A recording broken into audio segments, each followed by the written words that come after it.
Good morning. Welcome to our Monday devotion and prayer time. My name is Tom Lemler. I'm a staff member of the Deer Run Church of Christ in South Bend, Indiana, as well as the director of Impact Prayer Ministry. We're going to be talking and praying this week about knowing the gift, specifically knowing the gift of Jesus. As we celebrate Christmas this week, as we lead up to that and celebrate in whatever manner that God would lead us to. We celebrate in quietness. We celebrate in joy. We celebrate in groups. We celebrate alone. The important part is Jesus being the center of it. And so each weekday morning, we're going to talk and pray about some aspect of what Jesus brings to our life, knowing Him as the ultimate gift. And we're going to kick off the week talking and praying about knowing the gift of joy, a joy that only Jesus can bring. We've talked about joy specifically a couple weeks ago, but today we're going to look at John 17, verse 13. Jesus is praying. It's part of this lengthy prayer that's recorded in towards the end of the Gospel of John as he's preparing himself and his disciples for his death, burial, and resurrection. But he says to his Father, to God, I am coming to you now, but I say these things while I am still in the world, so that they may have the full measure of my joy within them. Jesus understood that his time on earth was coming to an end, and he would be returning to his Father, and so he prays for his disciples, he prays for us, and as part of that prayer is a recognition that his words are meant so that those who would hear and listen to his words, we would know the full measure of his joy. It's the gift of Jesus that brings us joy when we're looking for something that is so far beyond what we could ever do. We put our faith in him and we discover a joy that is based on an eternity with the living God. But it's also the gift of Jesus that brings us joy when the world would look at our circumstances and tell us that we can't be joyful. It's how Paul and Silas could sing in prison. It's how families can worship God in the midst of mourning and grieving with an element of joy that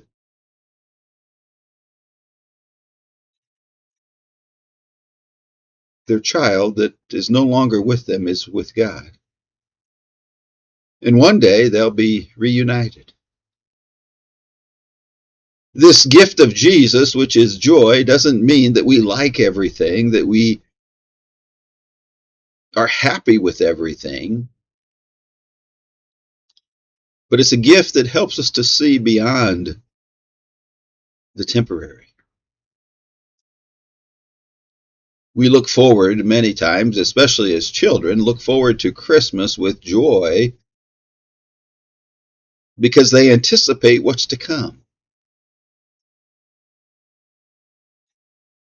Their life may be difficult leading up to it.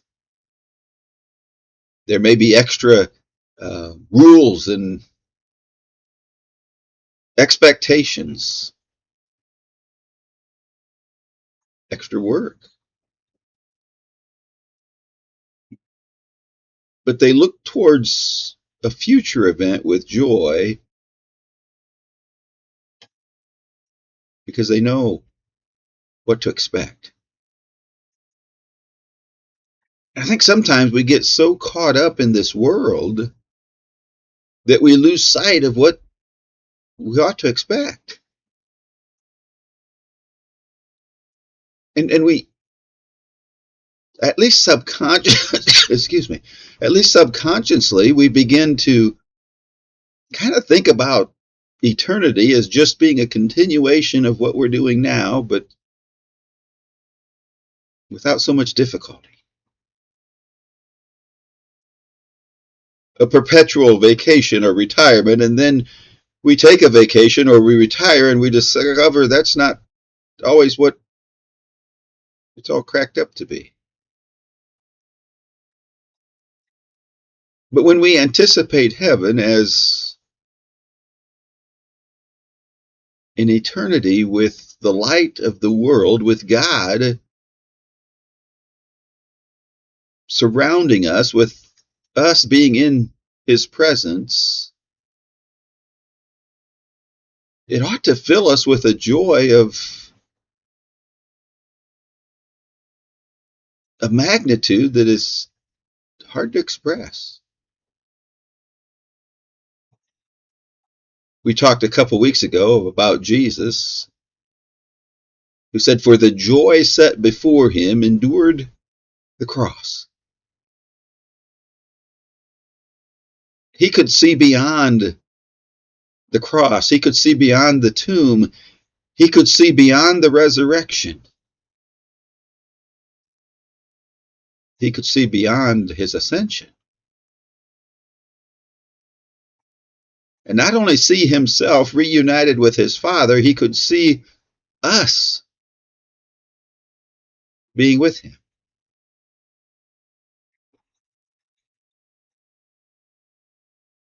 As parents age, one of the things that they often look forward to the most is the children coming home. And obviously, holidays and Christmas and special events are important and bring great joy when the family's all together. But that joy also exists in those unplanned visits, the time spent together. At least it ought to. I know there are a lot of family gatherings that are not exactly joyous occasions. A lot of different reasons, typically things that have gone unresolved, conflict between those who have put their faith in Jesus and those who haven't, conflict between those who have one political view compared to somebody that has a different one. The conflict is part of this world. But when we lean into the presence of God, we discover through Jesus a joy, not only that overcomes this world, but a joy that he says he desires that we would have, that we would know in its full measure. Do you spend some time today praying with me? Father, thank you that you are a God that loves us. God, help us today as we begin this week to consider the joy that we ought to live with, to consider what a full measure of your joy would look like today. And God, we look forward to the day that we are with you for eternity in heaven, in your dwelling, and consider the great joy that that will bring. But we also look to today, knowing you're with us, your presence through your Spirit that dwells in us. And so, God, today I ask that your Spirit would prompt each of us, convict us to live with a greater joy. We know the enemy will try to steal that joy, will try to kill that joy, will try to disrupt it in every way possible. He seems to know our trigger points that lead us down a path where our joy disappears. So God, may we be on guard against the schemes of the devil, against the distractions of this world, against our own selfishness. May we see beyond the circumstances, not ignoring them, but in a way that helps us to handle the circumstances while still maintaining the joy that we have because of the gift of Jesus. And so, God, today, help us to know the gift of joy.